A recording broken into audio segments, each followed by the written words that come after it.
खुलुमबाय रायजो राजा नोंथांमोन गारियावनो दङ दाखालि खौरां बिजोंफ्रावबो ओंखारनायालाय सार लरेन्स इस्लारिनि माखासे केसनि सोमोन्दै बुंनाय तो बे बाथ्राखौ आं नंखाय होना थिगैनो दं सार लरेन्स इस्लारिया हरदों आं बेखौ धन्यबाद होगोन किन्तु आं बुंदोंबो UPPL आव सासेल'नो लिडार आं माब्लाबानिफ्रायनो बुंबाय थादोंमोन थिग दं होननानै आं बेखौ बुंदोंमोनबो BTR नि चिफ जानांगौमोन बेसो बेखिनि बाथ्राखौ बुंदोंमोन आरो बेखिनि बाथ्राया सैथोबो आरो लरेन्स इस्लारि सारनि जाखिनि सिन्ताधारा गुबुना मा साना बेखौ आं बुंनो थाङा सार लरेन्स इस्लारि बायदि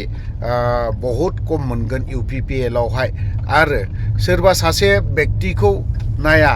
बा माबा मोनसे खालामा बा बेखौ मालाबाबो मुड अफ खालामनानै मालाबाबो खालामा बियो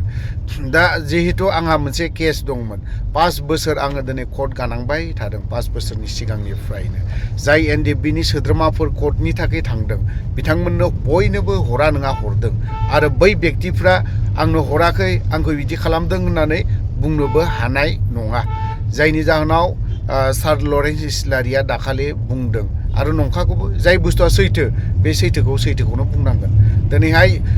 UG ब्रह्म सारमोननाव थांनाय मोनबा सार UG मोना माबायदि खालामो एसेब्लाबो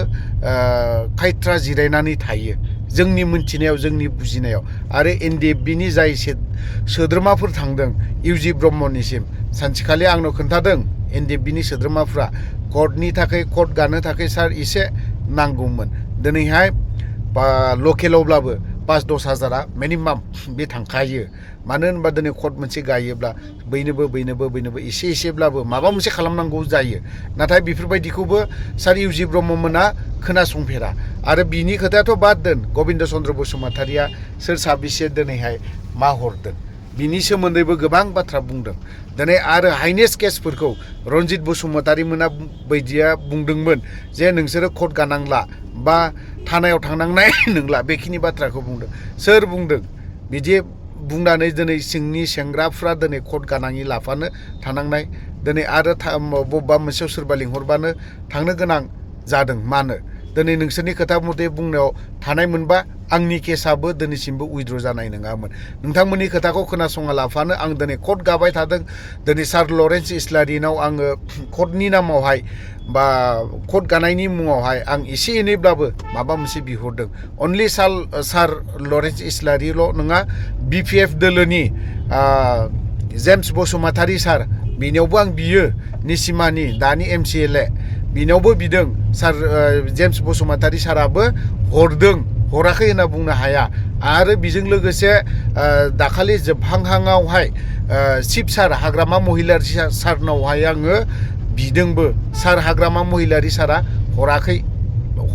होननो हाया हरदों आंबो लाबोदों नाथाय बेजों दिनैहाय केसा जोंनिया उइद्र' जादों तो आं बेवहाय दिनै जोबथारनायाव आं दिनैहाय थेंक्स बावबावगोन सार लरेन्स इस्लारि सार हाग्रामा महिलारि सार जेम्स बसुमतारि निसिमानि MCLA बिथांमोननिसिम रोजा थेंक्स बावहरफिननाय थाबाय तो सार लरेन्स इस्लारिनि मोननैसो भिडिअ दं आं बेखौ नोंथांमोननो खोन्थानि सासे MLA आ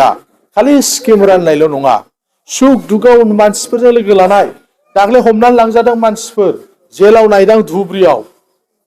बे MLA नि खामानि सोरबा लांजादों गुवाहाटियाव नायदां मानसिफोरना केस दं बिसोरखौ आं सहाय खालामगासिनो दं दाख्लै सासे मानसिया बे अफ्रि होननाया नायदा अफ्रिनि माबाखौ बिराद बक्सि जोंनि UPPL खौ नङा होमबा इउटिउबार गैया सासे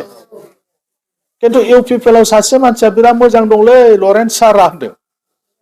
बे आंनि केसआवबो फैसा हरो NDB नि केसफ्रावबो फैसा हरमारो आं माने आं बास बिसार खालामा बिसोरबो आन्दलन खालामदोंमोनथ' आंना बास बिसार गैया जायफोर गोदो आन्दलनाव दङमोन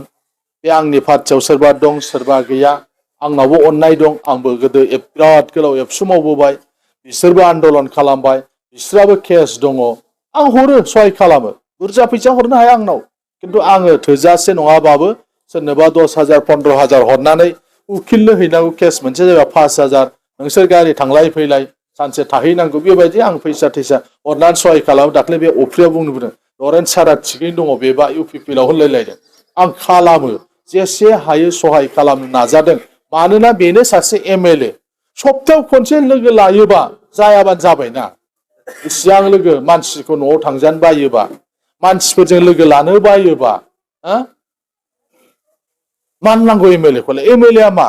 जेखौ रायजोफ्रा बिनो हाया जेखौ रायजोफ्रा बुंहैनो हाया जेखौ रायजोफ्रा मोनहासवा बे रायजोनि जानानै बुंग्रायासो एमएलए नंगौना नङा नोंसोर लागोआव दालां नांगौ नोंसोर बिराद दरखास्त हैबाय डिसिनाव बबेबा अफिसारनाव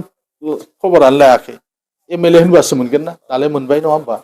बेबायदि पाटगाव हायार सेकेन्डारि जाबाय स्कुल नांगौलै बिल्डिं दालाय बिल्डिं लुगासिनो दं हाथानसै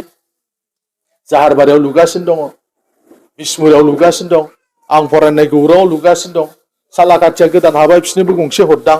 बेबायदि मेला स्कुलफ्रा जागासिनो दङ जेरावबो हस्टेल जागासिनो दङ स्कुलाव धरती आवा ग्राम उत्कर्ष अभियान होननानै सेन्ट्रेलनिफ्राय एसटिफोर थानाय जायगायाव हस्टेल हरो दा आंनि समस्थियाव 7टा स्कुलाव हस्टेल जागासिनो दं हौवासाफोर थाग्रा 50 जन हिनजावसाफोर थाग्रा 50 जन बिदि 7टा स्कुलाव जागासिनो दं मेला खामानि आं बुंजोबनानै समय नस्थ' खालाम गोसो गैया जोंहा जों नै बारग' गावबुरा दानि गावबुराया मोजाङै बुंलांबाय सारा जों लागोआव हेल्प खालामबाय गंसे बिनायाव गंनै दालां मोनबाय आं ओंखायनो सानदों